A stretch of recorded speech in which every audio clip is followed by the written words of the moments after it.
हाँ दोस्तों, MD solution education में आपका स्वागत है। दोस्तों, आज इस वीडियो के माध्यम से नई शिक्षा नीति के बारे में संपूर्ण रूप से जानेंगे। साथ ही साथ प्रतियोगी परीक्षाओं के लिए कुछ महत्वपूर्ण क्वेश्चन को भी जानेंगे। दोस्तों, वीडियो को लाइक एंड सब्सक्राइब करें, बाद में बेल आइकन को प्रेस करें जिससे आने वाले वीडियो का नोटिफिकेशन आपको मिलते रहे। आइए दोस्तों, एक एक पॉइंट करके देख लेते हैं।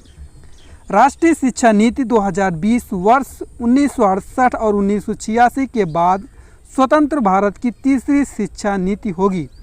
दोस्तों, ये क्वेश्चन एग्जाम में पूछ सकता है कि पहला राष्ट्रीय शिक्षा नीति कब लागू हुआ था। दोस्तों, ये 1968 है और ये तीसरे शिक्षा नीति के बारे में भी पूछ सकता है, 2020 है।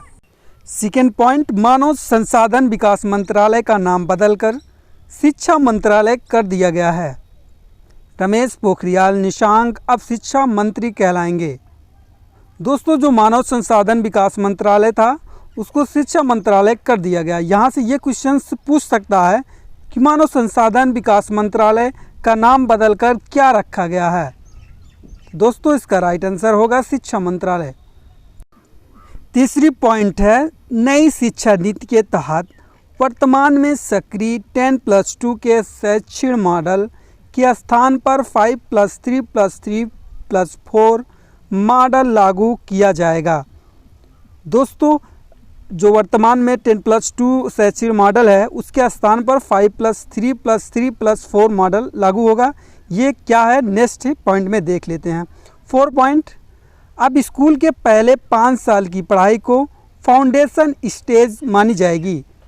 ये आपका 5 हो गया, जिसमें प्री प्राइमरी स्कूल के 3 साल और पहली दूसरी कक्षा के 2 साल शामिल होंगे। अगले 3 साल का स्टेज कक्षा 3 से 5 तक की होगी। इसके बाद 3 साल का मिडिल स्टेज यानी कक्षा 6 से 8 तक की होगी। अंतिम 4 साल का जो स्टेज है कक्षा 9 से 12वीं तक की होगी। दोस्तों, ये आपका 5+3+3+4 का सलूशन यहाँ आपको मिल जाता है। अगला पॉइंट 5, अब 9वीं कक्षा से ही विषय चुनने की आज़ादी होगी। दोस्तों, अब 9वीं कक्षा में जाने के बाद ही आप विषय को चुन सकते हैं।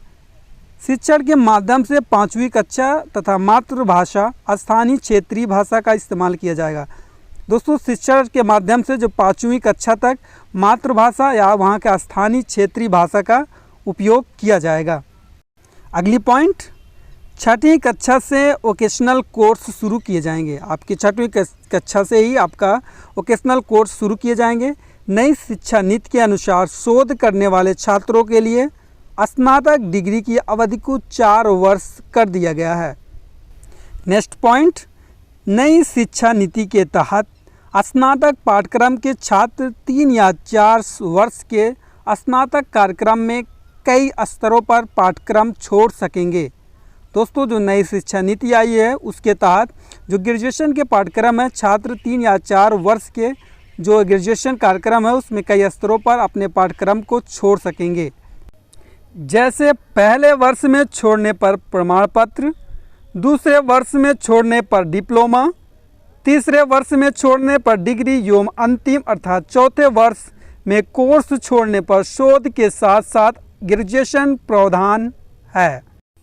अगला पॉइंट, नई शिक्षा नीति में एमफिल कोर्स को समाप्त कर दिया गया। अब 4 साल के स्नातक डिग्री प्रोग्राम के बाद सीधे पीएचडी कर सकते हैं। एमफिल करने की कोई ज़रूरत नहीं होगी। अगला पॉइंट, स्कूल से दूर रह रहे 2 करोड़ बच्चों को मुख्यधारा में लाया जाएगा। नेक्स्ट पॉइंट, नई शिक्षा नीति में शिक्षा पर जीडीपी का 6% खर्च करने का लक्ष्य रखा गया है, जो वर्तमान में 4.43 है।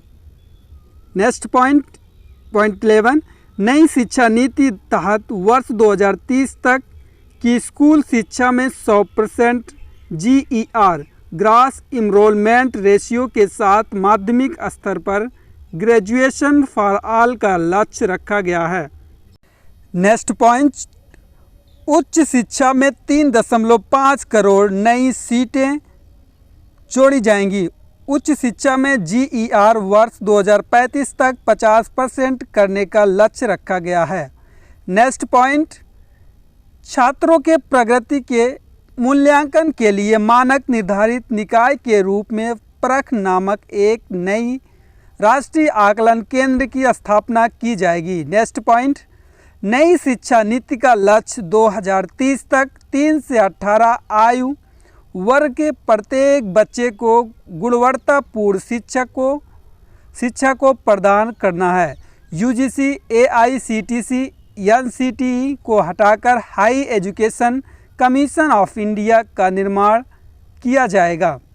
नेक्स्ट पॉइंट, नई शिक्षा नीति 2020 लागू करने वाला प्रथम राज्य हिमाचल प्रदेश है। आशा करता हूं दोस्तों वीडियो पसंद आया होगा। वीडियो को लाइक एंड सब्सक्राइब करें, बाद में बेल आइकन को प्रेस करें जिससे आने वाले सारे वीडियो का नोटिफिकेशन आपको मिलता रहे। जय हिंद, जय भारत।